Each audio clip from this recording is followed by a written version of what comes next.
Record. Yep. Let's do this.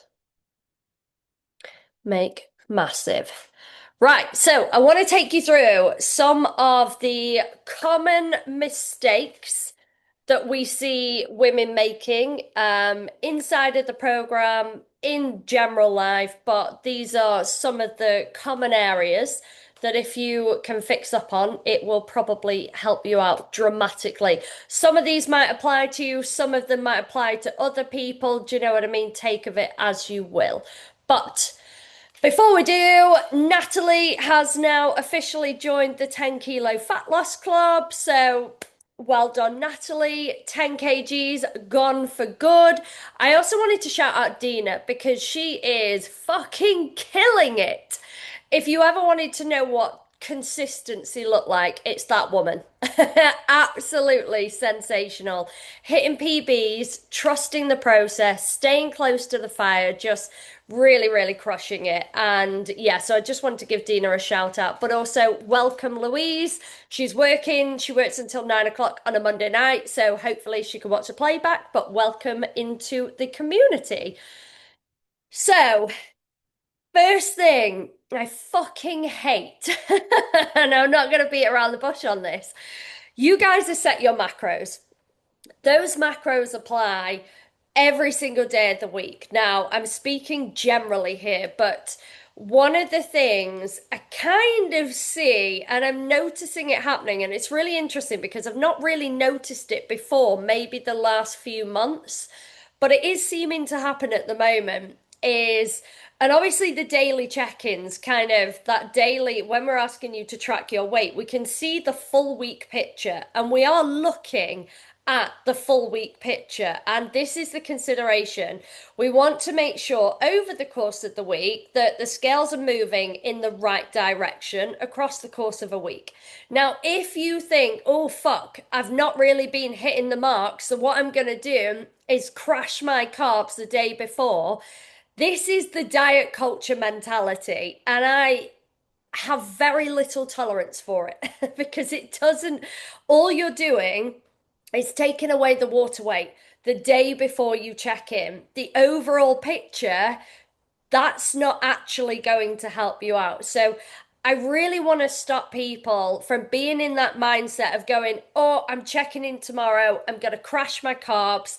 And then see what kind of happens the next morning. What we want to do is stick within our macros as best as we can the majority of time, and then you will see the falling away. Some days might be a little bit higher, some days might be a little bit lower in terms of what you see on the weighing scales, but by and large, I want to nip this in the bud because and I get it. It's something that was indoctrinated into women that they would do before they went to Weight Watchers or they went to Slimming World or whatever kind of awful community that they're a part of. But that's just not what we do here. It's not it's not serving you. So I really want to say this and with confidence that you do not need to do this. I'd actually rather see the truth and the reality so that we can unpick what's going on than anybody feel the need to crash their carbs the day before we check in. Honestly, it's not doing you any favors. So that's the first thing I just wanted to share. Now, it's not often, but it is happening.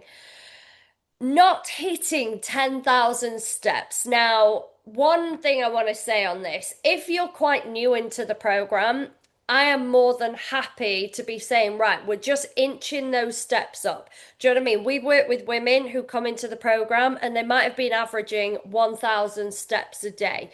If I told them overnight, you start Monday, you know what, we're hitting 10,000 steps on day one, it's not going to work because that's a complete lifestyle upheaval. However, you are going to burn around 20%, even a little bit more in some instances, of your overall total energy expenditure. So your overall calories burned in a day through this one piece of the puzzle. So if you're 3 months, 4 months, 5 months in and looking at some of the other women going, why are they getting faster results than me? What's actually happening? Sometimes it might be down to the fact that we haven't yet figured out how to get your steps up. Now, I genuinely do believe that everybody has the capability of hitting an average, and I say an average because you can have slightly higher days and you can have slightly lower days. It's an average of getting that 70,000 steps in across the week. So it is a needle mover.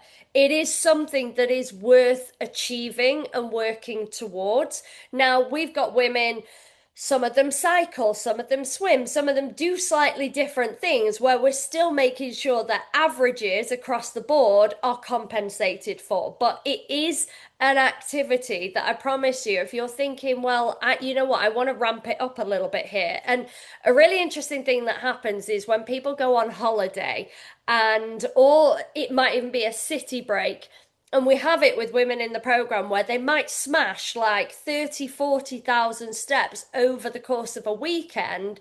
And they're like, fucking hell, I haven't even paid that much attention to my nutrition. Obviously, that's first and foremost when it comes to fat loss. But they're like, you know what, I have had a few indulgences, but I can't believe my weight has either stayed the same or dropped. And it is because your energy expenditure has been really, really high. So it's another tool that if you know what, I'm doing something or I'm going on holiday, it's another tool that you can have at your disposal because it is burning calories, which is obviously exactly what a lot of us want to be doing. But it's also the health benefits that go in behind going for a walk, astronomical. Like that in itself, if you keep doing that for the rest of your life, I promise you, there's going to be no downside. It's only ever upside from getting those steps in. So that's the second one I just want to remind everybody of.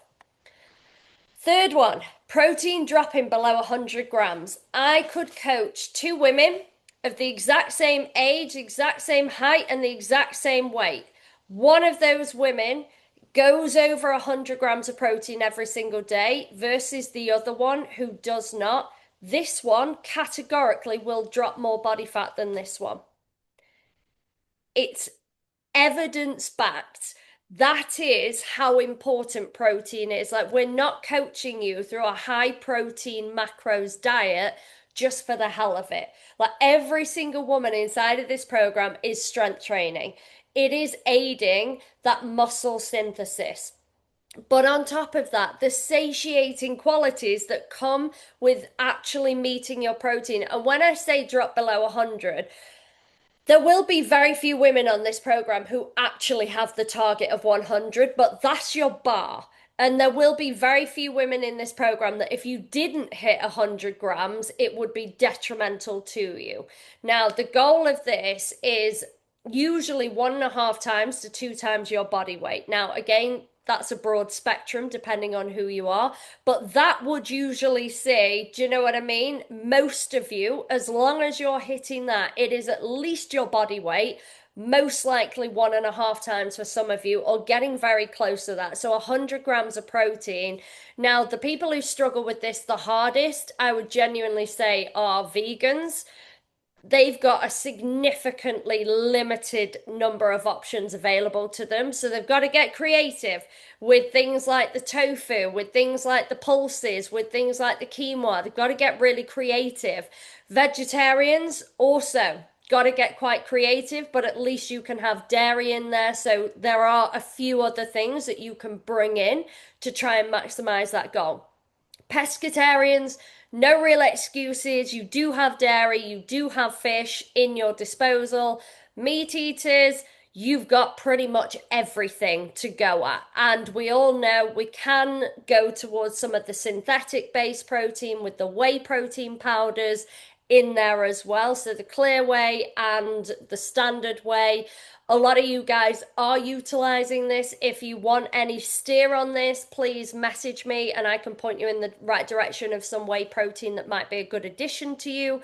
But every single woman uncompromisably. And if you're coached by me, you'll hear me say this time and time again. On Tuesday, your protein dropped a little bit too low. On Friday, it's come down a little bit. We need to keep that going up. Now, if you're hitting it, great. Usually, as well, caveat this, when you're new into the program, you're not used to aiming for these levels of protein. I'm not expecting everyone to get it right from day one, but within a couple of weeks of being in the program, we want to make sure that you are being able to reach these levels because, again, it does serve you. Now, another caveat, if you go to Paris, you're fucked. Those guys, they don't like protein. One of the women is in Paris at the minute, and I made this joke to her the other day, like, enjoy your carbs because they just love a carb over there. We want to get that protein in, but you may have to hit some supermarkets over there because you're a lot less likely to find it in a lot of the bakeries. Weekends, this will never stop. There will always be some women in the program who like they just kind of seem to do completely different things at the weekend. Now, I am not saying don't ever enjoy weekends. I'm not saying that. Like my entire July felt like a weekend and it but not in a good way. It was like social life hell for me. I like some downtime where I could just read my book, curl up in a ball with my dogs and I'm good.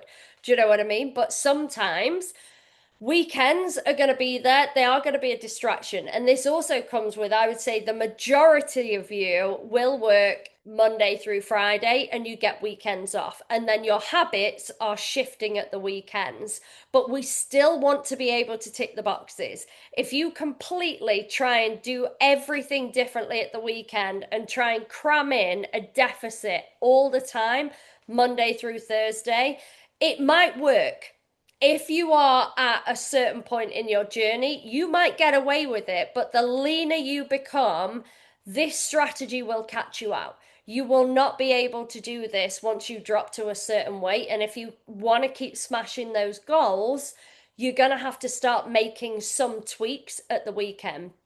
Again, it might be that you do go out for a brunch and you decide that's my thing this weekend. Do you know what I mean? I can make that up. That's not a problem. But if you're literally smashing, bit like I showed last week with the Miller and Carter menu, if you're going out for dinners like that every single weekend, your deficit is gone. It will not exist. And again, when you come to leave the program, that lifestyle will be exceptionally difficult to uphold. You will struggle, and then you're just going to end up straight back where you were when you started. So again, it's not the goal. We want to think about how can we still navigate the weekend.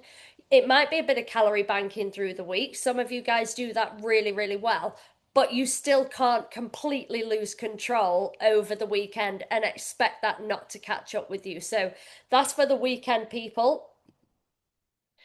Seesawing your nutrition. Now that's a yo-yo.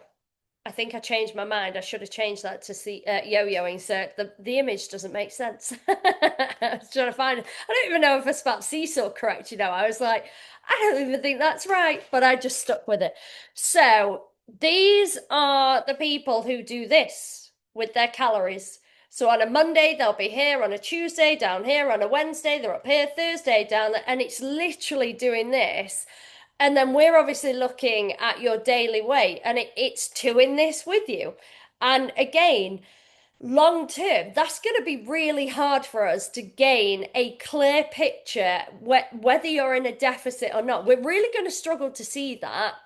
And when you come to reverse dieting, again, it is going to make life extremely difficult because, yes, although calories are gained, like steps, working a weekly allowance, that water retention from having more or less food in your system, more or less carbohydrates in your system, is going to play absolute havoc with the weighing scale. So if you're stepping on the scales and seeing the yo-yo, genuinely, when we look at your food log on a Friday, Saturday, when we get around to doing the check-ins, those two pictures are going to say the same thing. And you will hear us telling you this, that ideally, we want to keep a bit of consistency. Those macros are there for a reason. Your energy is needed every single day. So we don't want to be having like a 700 calorie day, a 1500 calorie day, 800, 1200, 700. Like it is going to make your life extremely difficult, but also it's not demonstrating at that point in time that you're in control of your nutrition. It's demonstrating that either your lifestyle is taking over from you, so there's not enough organization going in, there's not maybe the meal prepping or whatever's going to help you out towards that goal, or it's demonstrating that you're still living in fear of food, where there are low days, high days, low days. It's that, again, it's that binge restriction cycle. It's coming up, it's going down, it's coming up, it's going down. And you are basically on a bit of a snake. So it is just making life a little bit harder. And it's something that ideally we want to keep a slightly level playing field. We're not saying you're going to smash it every single day, but we want to be within a couple of hundred of those macros, like within your calories, as best as we can be. Skipping meals or forgetting to eat. I still don't know on God's green earth who can forget to eat. That life will never be me. I am driven by food. It is my entire personality of breakfast, lunch, dinner, snacks. Do you know what I mean? And I'm in a deficit too again. Do you know what I mean? And like, I don't know how some people think I forget to eat. I'm like, I've never experienced that for a minute in my life. But it's something again. And I get it, being exceptionally busy, high achieving women, in and out of meetings, doing a million and one things. But I promise you, again, it's going to catch you out because you forget to eat. Then you're going to go for the snacks, you're going to go for the biscuits. You're spiking your hunger hormones, which are going to react to you. And then you're really going to struggle to stifle wanting to eat foods that are significantly higher in calories and significantly lower dense in terms of nutrition qualities. So again, usually this comes down to poor planning. Now, my argument for this is if you are a high achieving woman, you can dictate within reason your diary. Like my diary when I worked in the corporate world works around what I decided to put in it, when I was going to put things in it, and where I was going to put them in. And that comes down to that is a skill. It is a skill to be able to dictate for yourself to go, right, Monday I'm in the office. These are the meetings I need to get through, but I need a half an hour break. I also want to lead from the front and I want to be able to demonstrate to those around me good quality behaviors. I also know if I just work meetings back to back, I am going to crash. Like Mondays and Fridays are usually my two longest days of the week. But I am still chopping and carving up my day. My diary is like a thing of, like, honestly, I could probably do an entire coaching session on building out a very strong, solid diary. I know exactly what I'm meant to be doing and when I'm meant to be doing it because I have to work from high standards of productivity. You guys need to be doing the same thing. And if you're underfueled, you are going to be underfocused. There's no reason why you can't keep the right kind of snacks in your drawer at work. There's no reason why you can't be penciling in your lunch break and you stick to it.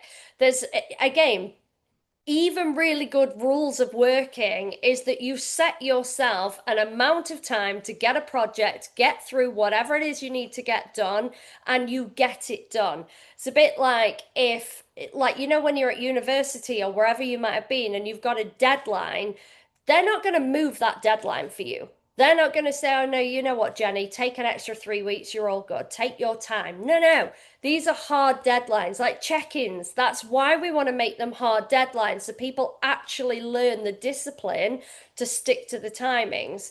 Now, I don't want to be doing check-ins on a Sunday, so I'm damn fucking sure making sure that my diary is structured to make sure that that doesn't fall into a Sunday.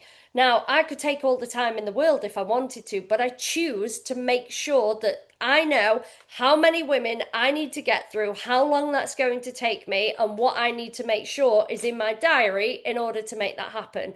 So, this is usually organization, structure, and discipline, the traits that you all have as corporate women, 9 times out of 10, you can make this happen. Like, to me, this is an easy one. So don't go back to pre-strong her programming, which we can do from time to time. We can slip into, I've got to get out the door, I need to skip breakfast. It comes down to organization, structure, and discipline. And you have the tools, otherwise, you probably wouldn't be in the corporate world to begin with.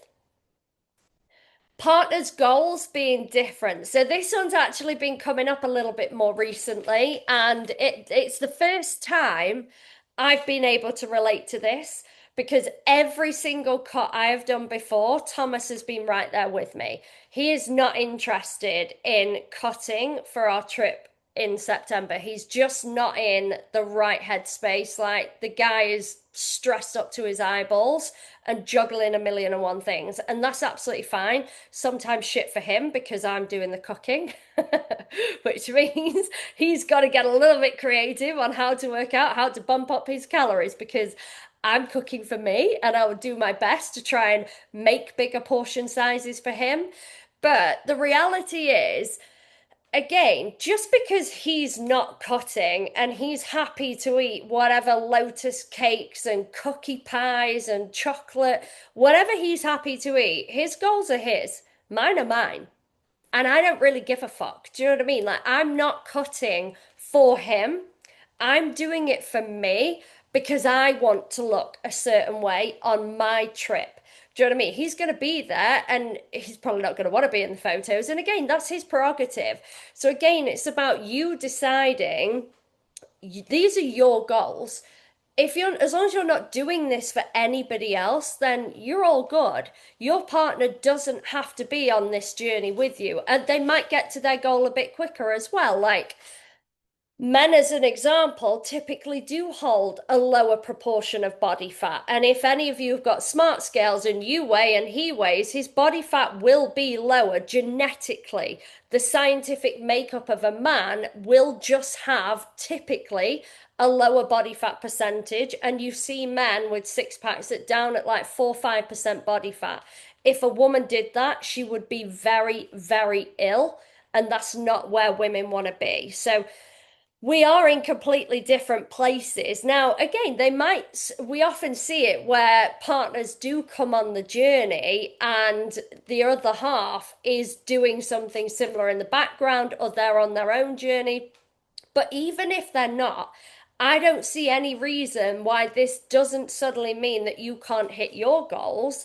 Again, you've just got to be able to make it clear to them if they want to go out. So Thomas even said, do you want to go camping in a couple of weeks? And I was a bit like, do I? And I thought, yeah, I don't mind doing that because we will get significantly higher steps in. So even if I can't 100% control the nutrition piece, we're going to get a huge amount of energy expenditure in because we do not sit down for 2 minutes. Do you know, that's the kind of people we are. We will be off climbing mountains. We will be off searching the local terrain, going into the local towns. That's the kind of people we are. So I can choose to make that decision. But if he said, do you want to go out for, like, we went to the cinema at the weekend, he got the nachos, he got the dips and all of the thing, and I just had my little pot of popcorn. And I was like, I'm on a popcorn life today.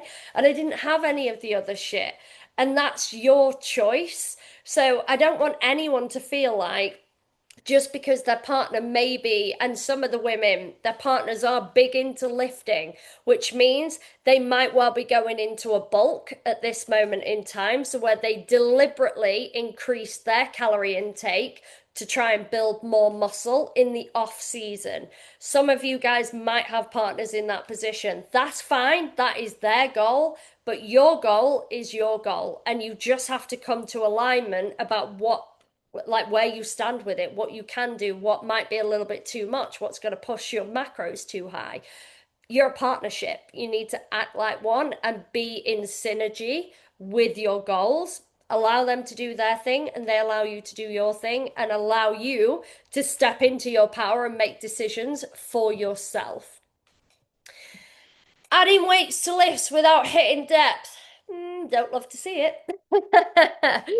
I'm not necessarily saying anybody in this program is doing this, but I see this all day long in the gym. And I just want to make sure that the women, like literally holding the banner up of strong her, that we are performing our lifts correctly. So I see it time and time again where you'll see a woman with 80 kilos on the bar, she's doing a squat, and it's like, boop, boop. And I'm thinking, oh, well, Lord, it's just not a good look.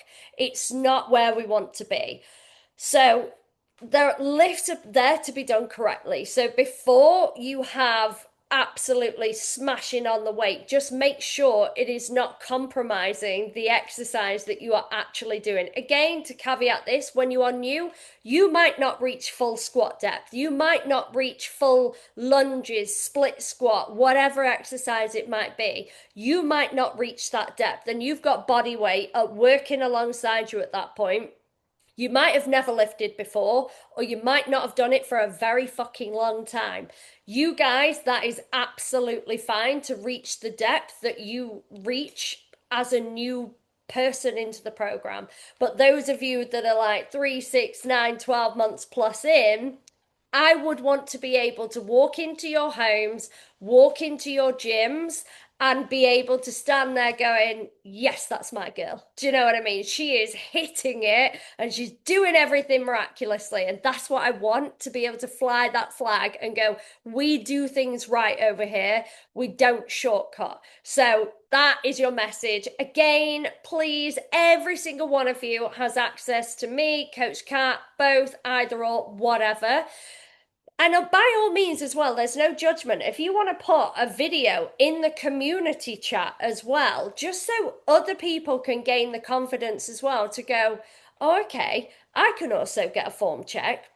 You can send it privately, but you are allowed to use the community chat for that as well. So please do. There's never any judgment from me, from anybody else, because the whole point is you're putting your hand up and saying, can you just check this for me, please? And that's learning. And we will always support people who are on a journey to learning and actually getting technique, form, all of this right. So you're more than welcome to send it in the group chat, send it through privately. I honestly don't have any issues either way, whatever you would prefer.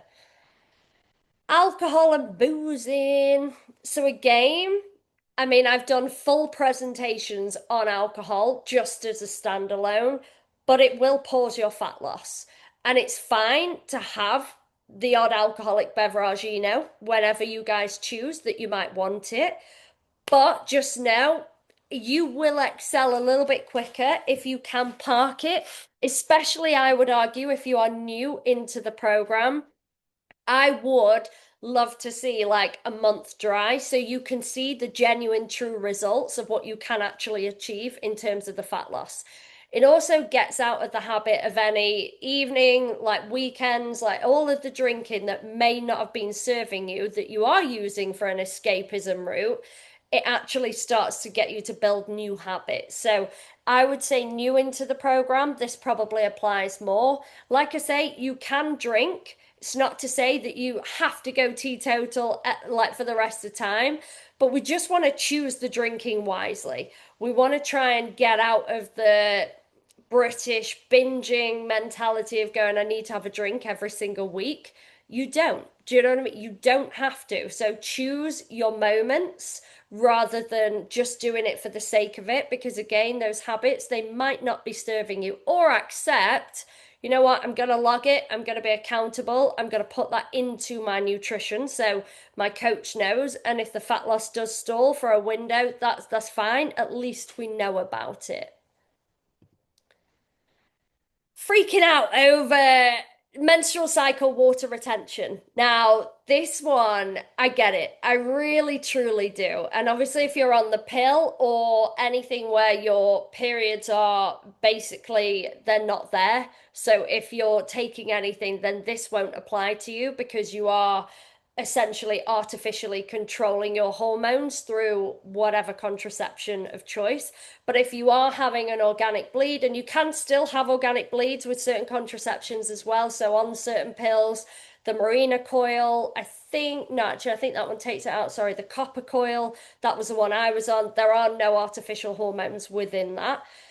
So some of you guys are having organic bleeds and everyone freaks out. And this is the other reason why we're coaching most of you, unless you've been told otherwise or we've not asked it of you.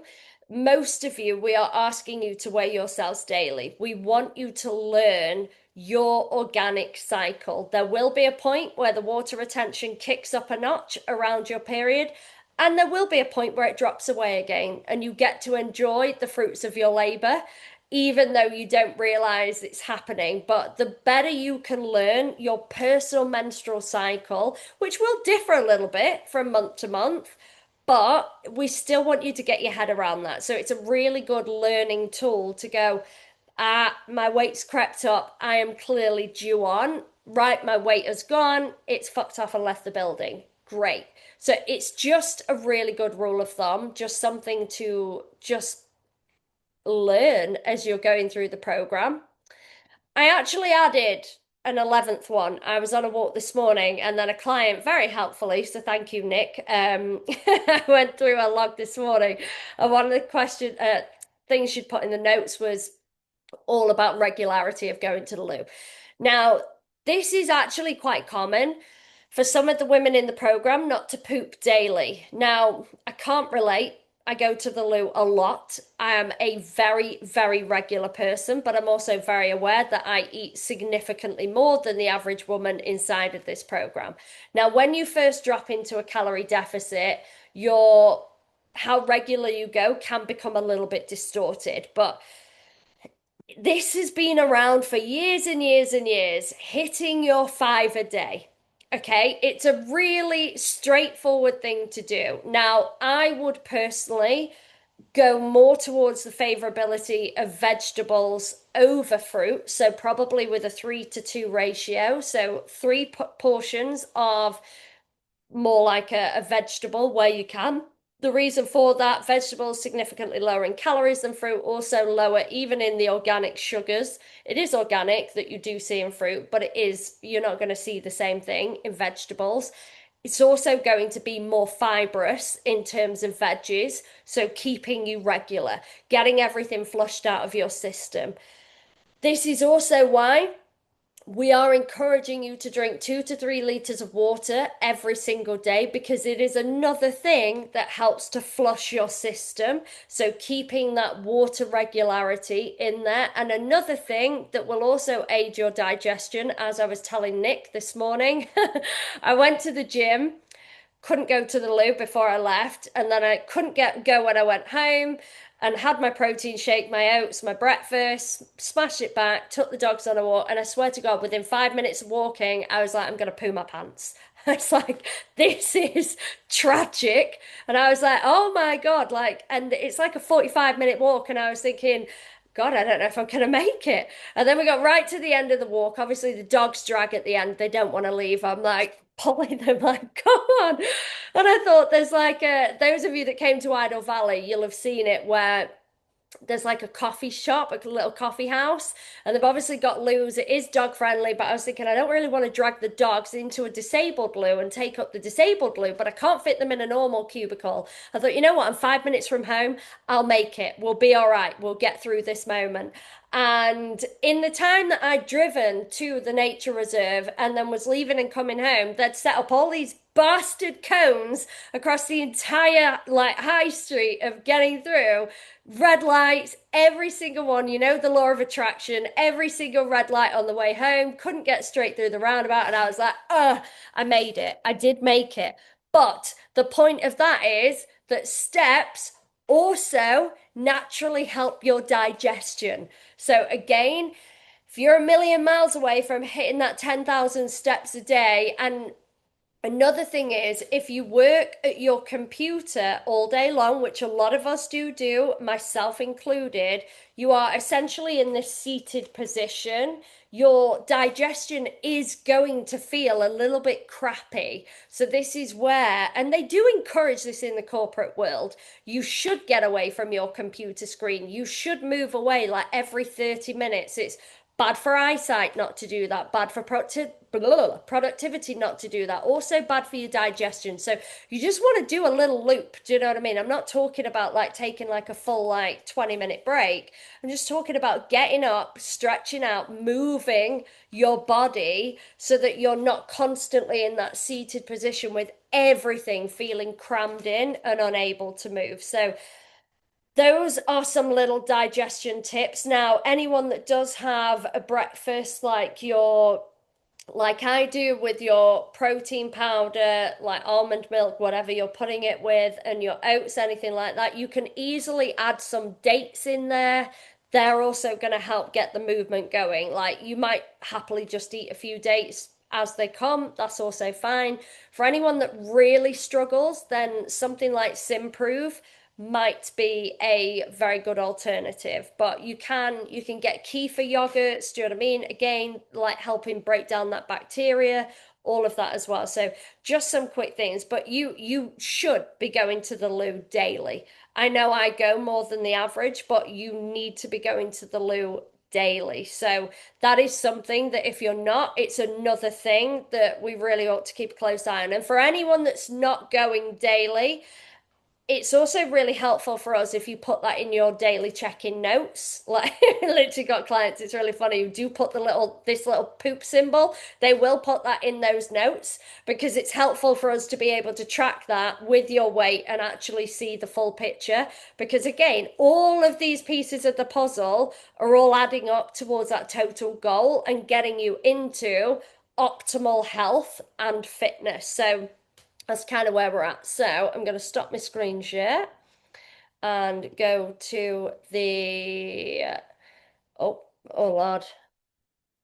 Hang on, let me find today. Is it healthy to rely on powdered protein so much, or should I be looking at increasing my meat dairy intake? I find I rely on protein powders to hit my protein goal. So if you were a vegetarian or a vegan, I'd be saying it is a little bit harder to do. If you are not, so for instance, at 5 p.m., and I was like blitzing my work, so I was thinking, right, and I am getting hungry, I just smashed a tin of tuna. Not sexy, not exciting, not, but I'm not going to go for another protein shake because I've already had one within my breakfast. So for me, I don't really like having more than one a day. If I needed to, it's available. I could do that. But for me personally, I like food. I like to eat, right? I like to not just feel like I'm drinking a protein shake all the time. I actually want to enjoy food. Now, I'm not saying that I was in love with eating my tin of tuna, literally out of the tin with a fork.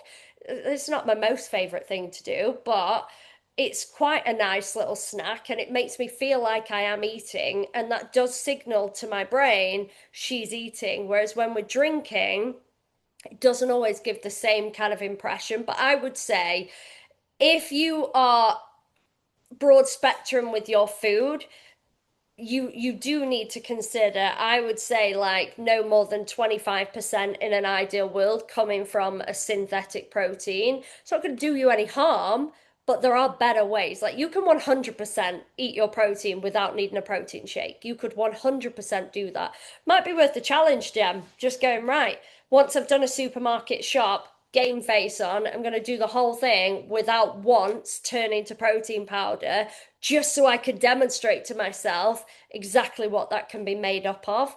But like I say, I would definitely use protein powder as like a top up just to tip you over the edge. But it is very easy when you've got a broad spectrum of food groups to go at, really, to get that protein in. Me either. I've got absolutely no idea what that's in regards to, Michelle. I do apologize. I need food a lot. Oh yeah, now I do know what you're on about. Not the idea of not feeling hungry or forgetting to eat. It's that one, isn't it? I need food and lots of it, hence low calorie, high protein amounts of food on my plate. Exactly. again, getting the vegetables in, getting a lot of high fibrous foods in, getting that concept of thinking I've got a lot of food here, even though it might be low in calories. I used to not feel hungry, so would happily not eat for a good amount of time, not healthy, and now much better and more food focused since being in the program. So yeah, it's still, I stand to this day, anyone that is missing meals, skipping food, the correlation between that and obesity is second to none, in my opinion. Biggest lesson I've ever seen out of every single person I've coached. Genuinely is. So we have to kick those habits hard. Nicola laughing because she's already heard that story today. 2 grams of psyllium husk powder in your shake thickens it up and keeps you regular. There you go. Love that. Yeah, Holland and Barrett, things like that. Yeah, be careful with your Amazon purchases, Chloe. Just make sure that it is from a reputable brand because we did kind of go through that the other week on some brands on Amazon cannot be trusted, especially in the supplement world. So just be a little bit mindful that it is actually backed by the correct associations. Dates purchased this evening for tomorrow. It makes sense for you, Nick. You have the same breakfast as me. It definitely makes sense. Just wondering what the ideal body fat percentage for a woman to have is. I was actually going to do this as a reel and I didn't get around to it today, but I'll try and do it tomorrow. So my phone is occupied. Um, what was mine? I'm sat, and you will have seen me in the gym today, like on my stories, and you've got a good idea of my body, in a non-weird way. I think I'm sat. I think it's about 24% body fat at the minute. Now, my muscle mass is about, oh, fuck, what is it? I think that's really annoying. I literally have the data. I was literally going through every single bit today, trying to work out, right, how do I position this well as a reel, just for context.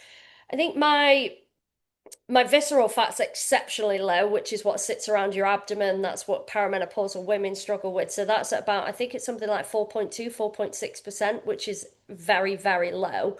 So that is my abdomen area. Do you know what I mean? That's why it, I look like I've got six pack abs, even though I'm at 24% body fat. But 20% is usually where the magic happens. Where if most of you, if you got that visceral fat below 5%, that abdominal region, and if you got your generic body fat as a woman down to the 20% bracket, that's usually where the magic happens. In terms of actually being able to see abs, also puts you in that healthy category. And I think I'm in the fitness category once you go over 25%. So I'm only just in that, by the way. And you do have to take it with a bit of a pinch of salt, but I'm only just in the fitness category according to my app. 25% or higher is where you're in the not happy category. And then when you get 30% or higher, you're in like the category where you got to be doing something about it because you don't want to be living with that body fat on your physique. Like it's not doing you any favors. So 25% technically below puts you into a reasonable category. But 20% you're going to be like shred. So I don't know if that answers your question. In terms of ideal body. So anywhere between 20 and 25%. But again, the more muscle you have on your physique, the more you can get away with. So even when I bulk, I think I only go up to about 26% body fat. So I'm only just over the ideal window because I've got a really high muscle to body fat ratio on my frame. So the two kind of go hand in hand. It's the building of the muscle and the bringing down of the body fat. But men can, like I say, that they'll be super shredded. Even at 10%, they would still look like incredible, but we do not.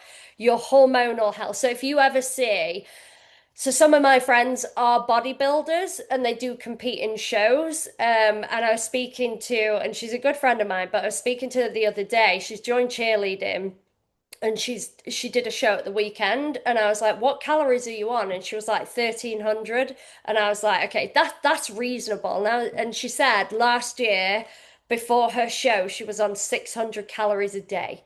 600 calories a day. And that's a lifestyle. Do you know what I mean? It's a completely different path. It's not what we do. But in order to get show body ready, and the reason why she can have more calories now, even in like her peak weeks on the show, is because she's built more muscle mass than when she first started competing. So again, and she looks way better now, and her body fat percentage is probably about the same level, but she doesn't need to diet on the same extremes and drop calories anywhere near as low as what she used to. So it's all of these things, the higher muscle mass percentage with the lower body fat percentage. That's kind of the two are working well in tandem, which is exactly what we do in this program. I'll be a grumpy bastard. I think I'd drop dead on 600 calories. I actually don't think I could do it. I did 1300 calories years ago, and I know some of you guys are on that kind of level, and I would be wiped out because my base metabolic rate is significantly higher now because of the muscle that my body takes to burn energy in a day. So I don't, I think I would just physically. But you also hear this, by the way, in peak weeks on show. They get up, they do their steps, they eat, they go to gym, and they go back to bed all day. They'll get up to eat, go back to sleep all day. They'll get up again, eat again, go back to sleep. That is the lifestyle. And again, it's a choice. Like, and I'm perfectly happy to support my friends. Like, do you know what I mean? That's their choice. It's just not mine. I'm definitely more about lifestyle coaching. And again, I fucking like to eat. So yeah, not for me that life, but it's just different, isn't it? It's everyone's personal choice. And she does come first, by the way. So she's very, very good at it. So fair play. Right, any more for any more? Otherwise, I'm gonna love you all and leave you and see you later on in the week. But yeah, loving all of the wins from last Wednesday. They were absolutely phenomenal. You should all be exceptionally proud of you because we are exceptionally proud of you all. And it's just incredible to see just what has been achieved and created inside of Strong Her, and we don't take any of it for granted. Like that, we literally get to do this for work, and we're the luckiest people on this earth. So, each and every one of you, well fucking done. And I will see you on the flip side. Mwah. Love you all. Good night. Bye.